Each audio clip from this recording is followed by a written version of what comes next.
We are tonight's entertainment. You can't handle the truth. The fire rises. Pizza time. You're a wizard, Harry. So it begins. You know how much I sacrifice? You think that's air you're breathing? Groovy. I don't have friends. I got family. We are Sex Bomb! 1, 2, 3, 4! Craft Services. Hello, listeners. We're back with a new episode of Le Craft Services. It's French for craft services. We are unfortunately Trentless for this intro, but don't worry, this is a part 3. He will be there for the interview, but you'll just have to listen to only what I've been eating most recently. Today, Sophia, Alexis, and I decided to go to a Chinese restaurant, Ling Ling, by Sophia, Alexis's house, and ordered some Szechuan chicken and pork dumplings. And let me just say, they were muy delicioso. What's also muy delicioso is this intro we have cooked up for you. Cue the intro.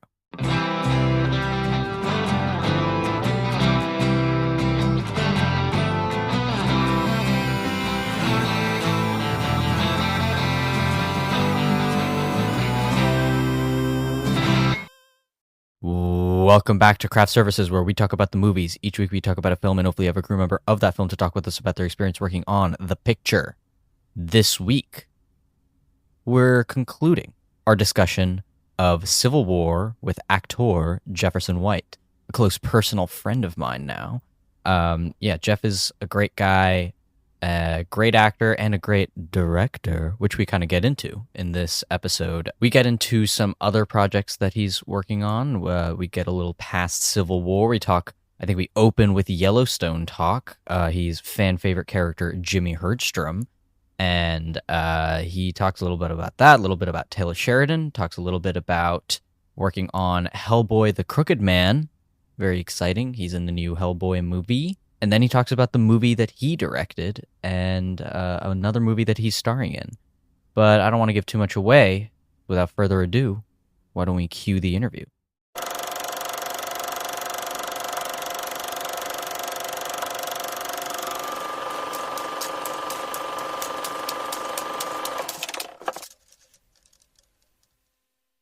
So we're starting to wrap up. I'd be remiss if we didn't mention the Yellowstone of it all. It's entering its final season. So just if you could talk a little bit about being on that show and, you know, that whole experience. Fucking A, man. That show is such a miracle. It's like, Fan as an favorite, actor, as I might say. Oh, thank you. As an actor, you never get a job that goes for 7 or 8 years. That is such a fucking miracle. Oh my God, my relationship to it has changed over that time. You know, like anything with any job, you come into and out of, you fall into and out of love with it. But recently, I have just felt nothing but gratitude. In this business, in the entertainment industry, to have a job that lasts for 8 years, that is like, you might only get one of those in your life. You're lucky if you get one of those in your life. A show like Yellowstone, I will always count as the fucking greatest miracle of my career. It created stability for me in a job that never allows you to feel stable. That we were talking earlier about on Civil War, you know, Alex works with the same actors on a lot of projects. There's like a familial warmth to it. Yellowstone, we've all worked together for fucking 8 years now. We're like a family. It's an amazing gift. And sometimes, you know, families fight, families fucking get mad at each other, but you love each other. You know, it's a really beautiful, we're about to head back and work on the final half season of it. And my relationship to it now is just tremendous gratitude. I'm so happy. I'm so grateful for that job. I'm so grateful for fucking Taylor Sheridan, who cast me 8 years ago and gave me the greatest job of my life. You know, I'm so lucky. And we just hope, you know, it's also like, I'm going to have to fucking deal with like, oh yeah, you get stability for 8 years and then you're unemployed again, baby. We're all going back to unemployment. Can't fucking wait. It's what comes for us all. Yeah, it comes for us all in time. Not a podcast. A podcast can last forever. Can I be the permanent third mic on your podcast forever, or is me and Trent's beef too deep? No, I'm sorry about our beef. No, I think our ratings would take a huge spike if you uptick. If you suddenly became the third hot mic on the show.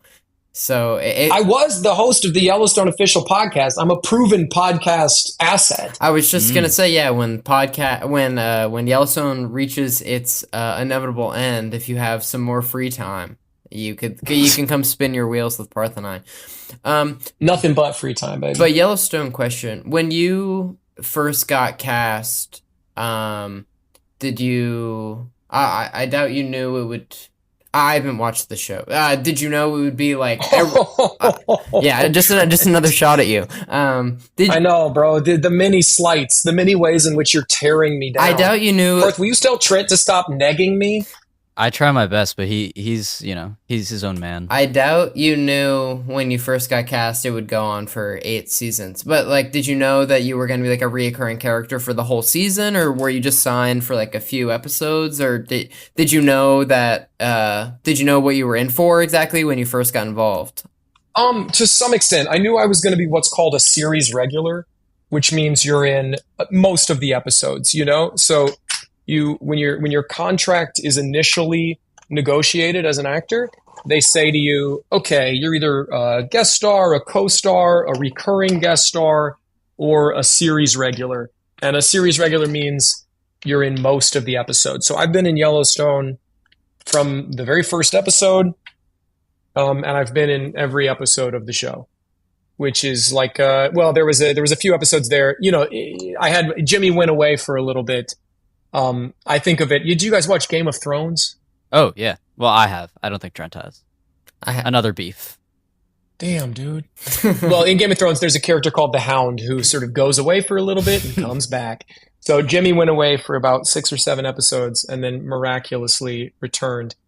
So I've been, in every episode of it from the beginning. And that's like, what you don't know is how many seasons a show is going to last, right? So you sign up for a show at the beginning.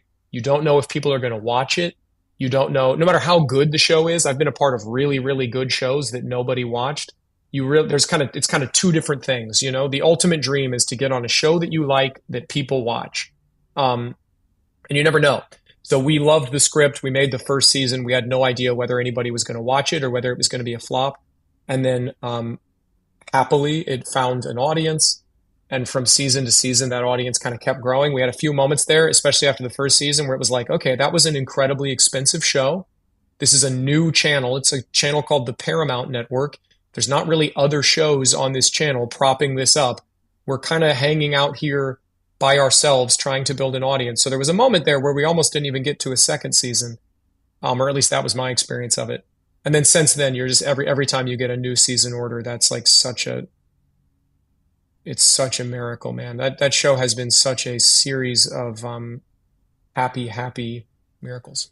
I'm sure you're like happy to come back as an actor, but just out of curiosity, do people die all the time in Yellowstone? I guess they could just kill them. I don't know. Yeah, people really do be dying on Yellowstone. It's one of these funny things as an actor where like it's nice you haven't died. You haven't died through all this. I've worried about it so many times. You haven't seen the show, but there's been many times my character's broken his back twice. So there's been 2 times that it's been a cliffhanger whether I was dead or not. Like I've ended 2 episodes. I ended a season lying in the dirt, immobile, not moving. Cut to black, season over. And I don't fucking know. They don't tell me. You got to wait to find out if there's going to be another season. And then you got to read the first script to find out if you still have a job or not. So that's happened to me twice on Yellowstone. I feel, I'm always joking with Taylor Sheridan, the show's creator, like, you know, don't kill me. Don't kill me. Bring Jimmy back to the ranch, you know? Well, I think we're in our last 2 questions. Yeah, sure. Yeah, sorry, Trent has been trying to kick you off the show, Jeff, just so you know. I know, dude. I got nothing separately. but time. I know. He's saying, let's wrap this up. This dude's a stinker. This is a dud. We're going to have to record a special episode with just the boys after Parth's this. the one who cut the Hellboy question. He was like, no. Okay. Oh, whoa. Okay, we can ask Hellboy. Why'd you cut the Hellboy question? Well, I didn't know if you could talk about it or not, and I didn't want to. I can talk. Listen, man. Can't nobody put a muzzle on me. I'll say anything. No, I'm just kidding. I'll say it if I deem it, good PR. Mm-hmm. Well, since we've brought it up, the Hellboy question. You're in Hellboy: The Crooked Man is the title. Yes, it's a great movie based on a very beloved fan favorite Hellboy book by the creator of Hellboy, Mike Mignola. It rocks. It's a very good book. If you're a Hellboy guy, you know The Crooked Man. Do you guys fuck with Hellboy at all? I have not read Hellboy. I mean, now I'm going to because my good personal friend Jeff White is in the movie adaptation. Now we're beefing too, dude. Shit, No, now it's a Jeff. 1v2 beef. I'm sorry. And I didn't go to the premiere. I believe you finished filming the Hellboy movie. What was that like? Whatever you That can was say amazing, about man. it. That was I can say that it was a fucking great time. We shot in Bulgaria about a year ago. The director's name is Brian Taylor. He made the movie Crank and Crank 2, High Voltage. Brian fucking rules. That was actually sounds silly, and I know it sounds silly because it's Hellboy. It was a very important creative experience for me. And Brian was a deeply inspiring director. He directed, DP'd, and shot his first 3 features. He was also the A camera operator. He is the quintessential, I'm gonna fucking get this thing done no matter what it takes director. And Crank 2 are truly unique action movies. It is really hard to make something that has as distinct and specific a feel as Crank and Crank 2. So Brian is authentically an auteur. I think he's a genius and he's a lunatic. And that movie, that Hellboy movie is it is going to look very distinct. You know, I think the comic book movie space is very crowded. We've seen Hellboy movies. We've seen a million comic book movies. This movie is going to look incredibly distinct. We shot most of it on 12 millimeter primes. Oh shit! 12 mil, dude. 12. You went wide mode. Wide mode, and it really it is so. It was also one of these beautiful. We were committed to it. They were not pushing in on the 50 and getting some over the shoulder coverage just in case. They were absolutely shooting the whole movie in really interesting, specific, unique visual vocabulary. That movie's going to be very unique. Was that why? Because of the committing to such a specific vibe and look, was that why it was such a important creative thing for you? Yeah, that was really cool. It was really cool to see a director working on a well-trodden IP and having the courage to be no, fuck it, we're doing my version. We're doing a weird version. We're getting weird. And fighting for his version of the movie every day. Because when you try to make a big swing like that, it's hard to take a big swing like that. It's much easier to play it safe. And he really fought for his version of the film every day. That was also, I've been doing this for 10 years. I've been acting in television and film for 10 years. And that's the biggest part I've ever had in a movie. I'm the number 2 on the call sheet. I worked I don't know, we probably shot 35 days or something. And I worked 33 days. I was on set almost every day. And as an actor at the level that I usually work at. As Trent would like to point out. Small, yeah. As an actor who mostly plays small, insignificant, tiny, stupid little parts that don't even fucking matter, in Trent's words. As an actor who I count every day I get on set as very lucky. A movie like Civil War, I was there for 6 weeks. I probably worked 10 days. You never get to settle into a rhythm. And we were talking earlier, Parth, about one of the distinctions between theater and film is in film, it's particularly difficult to settle into a rhythm. Not only because you're calling action and cut and you're snapping in and out of the story, but also you're shooting things out of order. You work some days, you don't work other days. Because of the nature of my career as a character actor who plays small parts, I'm often working 2 days a week. So you come in one day, it feels like your first day, you feel like the new kid at school. You have 3 days off, and then you come in again, and you have to fucking figure out again how to start over at the beginning. And so Hellboy was one of the very first experiences I've had where it's no, I'm on set every day. And the only way as an actor, as a crew person, you're on set every day. And it's fucking there are many challenges associated with that. That is very difficult. It's exhausting. The hours are incredibly punishing. They work very, very hard.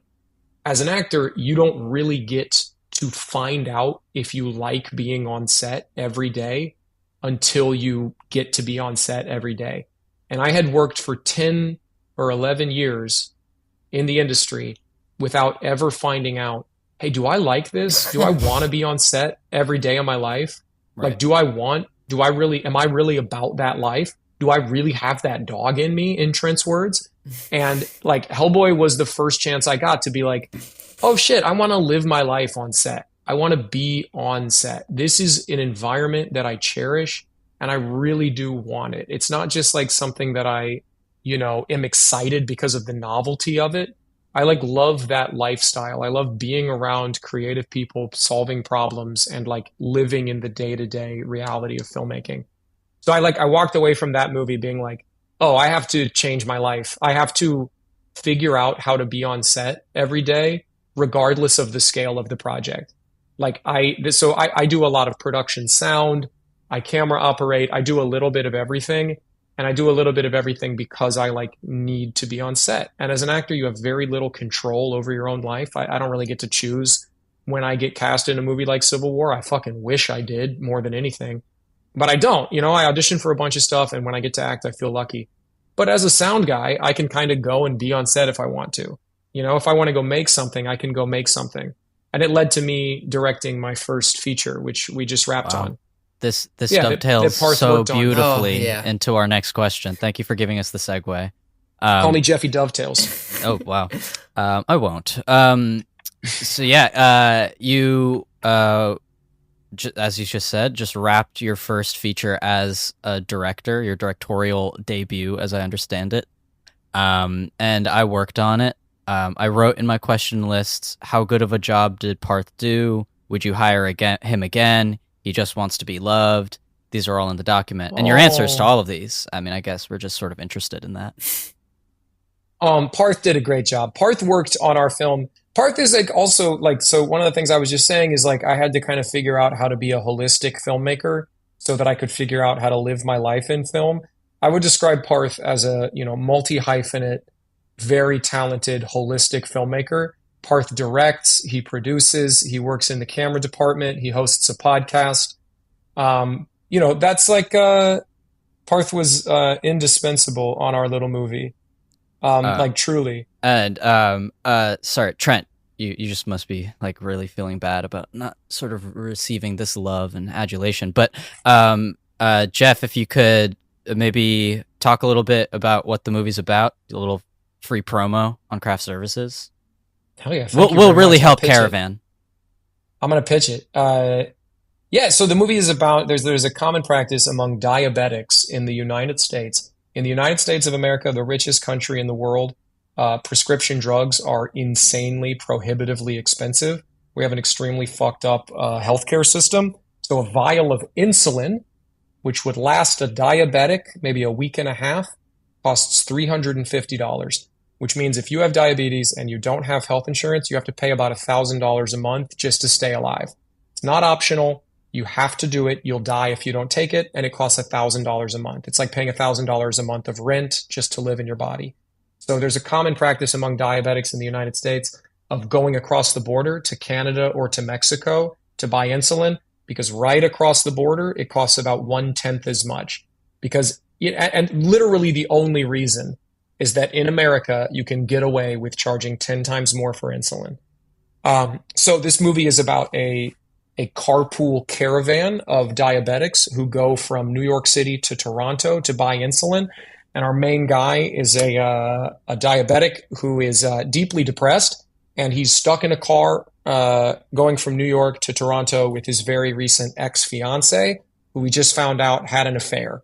So the movie is a kind of dark comedy about this guy who's stuck in a car with his recent ex on this long road trip.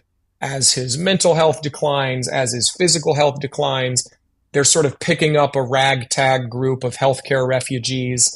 Yeah, it's a bit of a rom-com, comedy of errors, unlikely group of weirdos thrust together by circumstances movie. And it's super fun. We made it with a very small budget. We just wanted to find out if we could make a movie with our friends, honoring the spirit of hey, wait a second. We all want to be on set. We all love each other. We all trust each other. Let's see if we can make it. Let's find out if we can make a feature with the resources we have, with the friends we have, with the skills we have. And we did at least wrap production. Now there's obviously a long way to go. We're going to find out what the fuck we didn't shoot that we should have. We're going to find out what we shot that is actually bad. But we are starting the process of post-production now, and it's a fucking miracle. It feels really good. If nothing else, I was really, it was a joy to spend 25 shooting days over 6 months with a bunch of my friends just trying to figure out how the fuck to put the story together. So it's produced by me, by my friend Sharina Martin, by my friend Doug Harris. Doug is the lead of the film.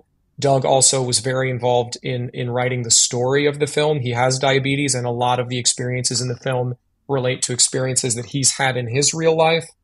And it was also produced by our friend Kat Madsen. Just a really cool mix of filmmakers, people that I've known for years in New York City, people I was meeting for the first time. Yeah, a lot of our homies coming through to support and make it. You know, it was funny. It was one of these things. The movie is about a bunch of people coming together to deal with a difficult circumstance, and it really felt like making the movie was like, hey, let's get a bunch of fucking people together and let's deal with the difficult circumstance of the entertainment industry's cold indifference towards us by making a freaking movie. I'm obviously not the world's most impartial person on the subject, but I think the movie's going to turn out really great. And it was, at a certain point, became a hell for everybody, but a hell I liked being in. You know what I mean? Yeah, some days are very, very, you know, it's like every filmmaking process ever, every show I've ever worked on. Some days are fucking amazing. Some days are very, very difficult. Some days you're really excited by what you're shooting. Some days are breaking your heart because you wish it was a little different. It always contains all the contradictions. It's always both things. It's always the fucking dream job and a nightmare. But if I can give Jeff just some on-air praise, really great director, brought a great vibe to set. Now, Trent, thanks.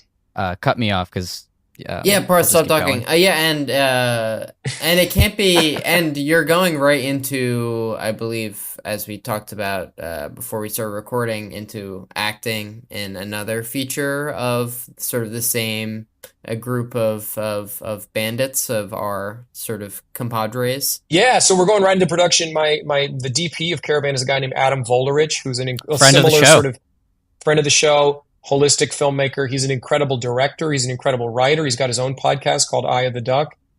So he's directing this film.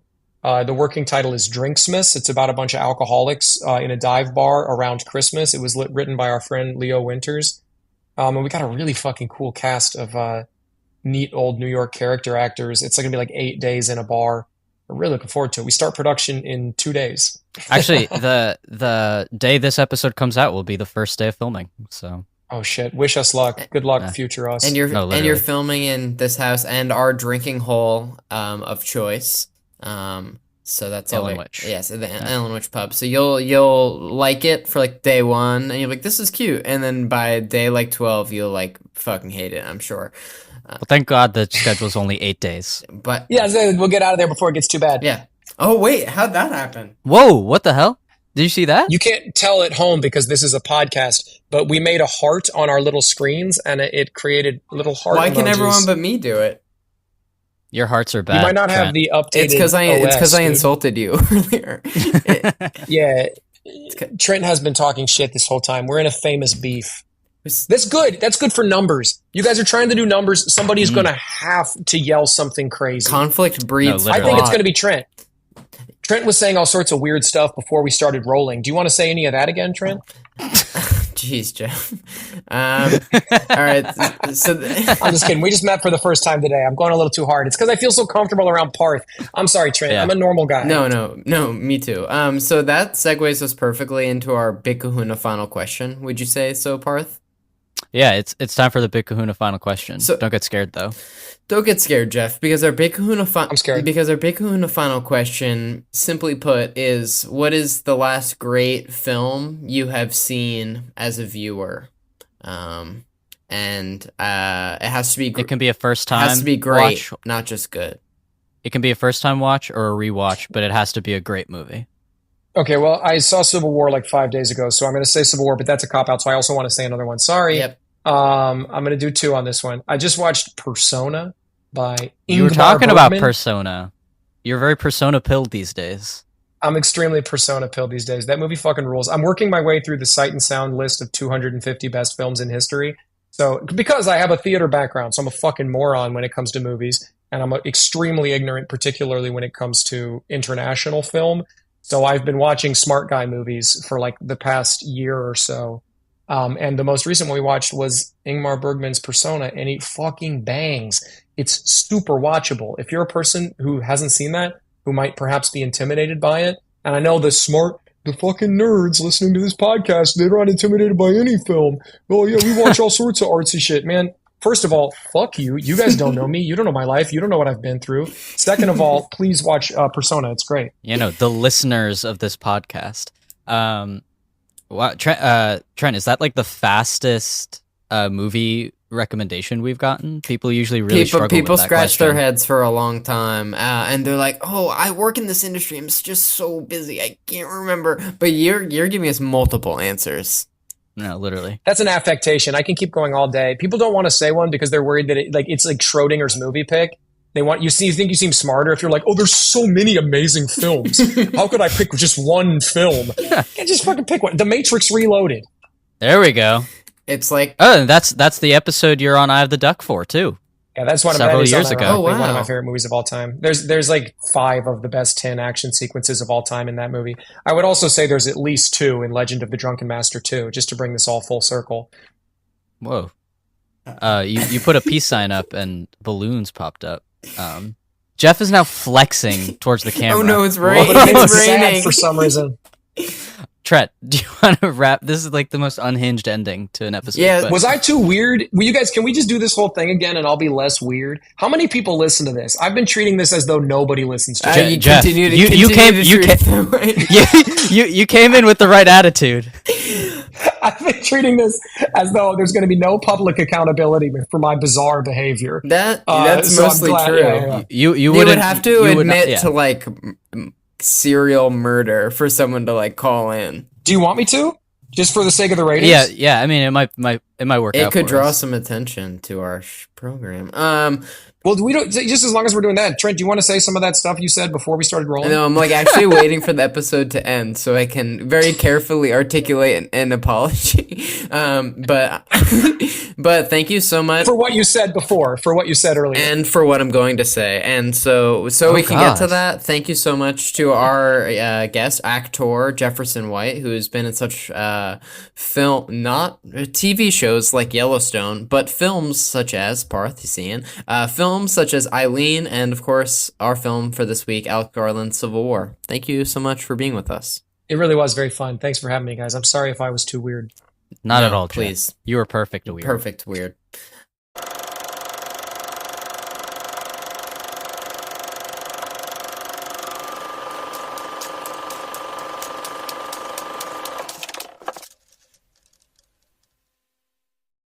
Wow, what an interview.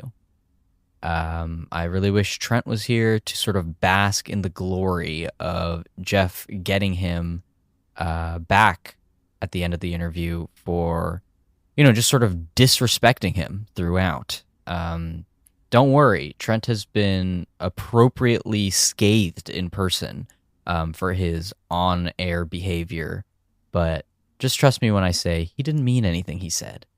But again, thank you so much to Mr. Jefferson White for coming on the show. Really do appreciate it. Took time out of his day, a very busy schedule, and I know because my job is to sort of plan it. But yeah, thank you so much to Jeff White. Thanks to Trent for not fucking showing up. And next week we'll have a whole new episode about a whole new movie coming out, guys. Very excited. Make sure you check us out on all of our social media. We have an Instagram and a Twitter. I'm not calling it X. It's Craft Services Podcast. And you can get updates on our episodes, which upload again every Sunday on any of your podcasting platforms. Apple Podcasts, Spotify, Pandora, Stitcher, etc. As always, thank you for listening, and we'll catch you next week. Bye, everybody.